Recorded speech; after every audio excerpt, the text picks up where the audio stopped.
आज आप किस मुद्दे पे नरेंद्र मोदी जी का पुतला दहन किए?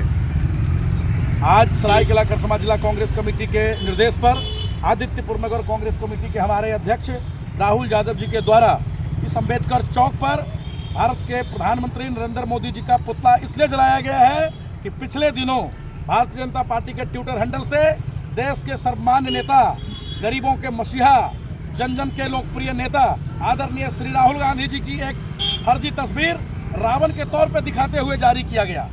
आज इस पुतला दहन का मूल मकसद यही था कि राहुल गांधी इस देश में राम की तरह हैं, जो गरीबों, मजलूमों, पिछड़ों, दलितों, अल्पसंख्यकों और इस देश के आम नागरिकों के बात करते हैं, नौजवानों की बात करते हैं, महिलाओं की बात करते हैं, बेरोजगारों की बात करते हैं, मजदूरों की बात करते हैं। दूसरी तरफ नरेंद्र मोदी हैं जो सत्ता की राजनीति करते हैं, जो अडानी और अंबानी की राजनीति करते हैं, जो ललित मोदी और नीरव मोदी की राजनीति करते हैं।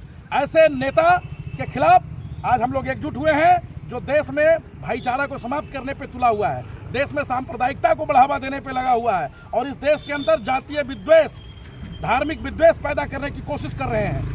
मैं माननीय प्रधानमंत्री जी को आज के पुतला दहन के माध्यम से बताना चाहता हूं कि माननीय मोदी जी, राहुल गांधी जी जैसा देश में अगर 10-5 लीडर हो जाए तो मैं समझता हूं कि भारत देश फिर से सोने की चिड़िया हो जाएगा। आपने पिछले 9 वर्षों में जिस प्रकार देश में तानाशाही का वातावरण कायम किया है, जिस प्रकार आपने नौजवानों से रोजगार छीना है, जिस प्रकार आपने महिलाओं को किचन में महंगाई का जनाजा दिखाया है, ये सब इस देशवासियों के सामने किसी घात से कम नहीं है। और आपके लोग, आपके पार्टी के नेतागण अपने ट्विटर हैंडल से राहुल गांधी जी को रावण बनाकर दिखाते हैं। ये घृणित है। ऐसे घृणित कार्य जो आपने प्रारंभ किए हैं, इसका खामियाजा आने वाला वक्त में आपको भुगतना पड़ेगा। राहुल गांधी ही असली राम है और इस देश में अगर कोई रावण है तो मैं समझता हूँ कि नरेंद्र मोदी से बड़ा रावण कोई नहीं है।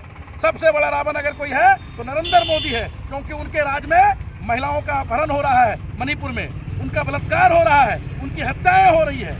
दूसरे राज्यों में चले जाइए, मध्य प्रदेश, वहाँ महिलाओं के साथ क्या हो रहा है, बच्चों के साथ क्या हो रहा है। अभी पिछले दिनों मध्य प्रदेश के किसी शहर में एक बच्ची के साथ जो घिनौना विभत्स अपराध हुआ है, मोदी जी उस पर कुछ बोलने से बच रहे हैं। तो मैं समझता हूं कि इस देश में सच्चे अर्थों में कोई रावण अगर है तो नरेंद्र मोदी जी हैं। आज उसी के स्वरूप में, प्रतीकात्मक स्वरूप में कांग्रेस पार्टी ने हमारे नगर अध्यक्ष राहुल गांधी जी के नेतृत्व में यहाँ पर आज रावण बना करके मोदी जी का पुतला दहन किया है। और रावण का जो कैरेक्टर है, रावण का जो चरित्र है, उसको जब तक मोदी जी आत्मसात किए हुए हैं, पूरे देश में उनका पुतला जलेगा। और इस देश का राम कोई है, क्योंकि गरीबों की बात कोई करता है तो राहुल गांधी करते हैं। इसलिए सच्चे अर्थों में हमारे राम के तौर पर अगर कोई है तो राहुल गांधी जी हैं और राहुल गांधी जी ही इस देश में राम राज्य लाएंगे। धन्यवाद।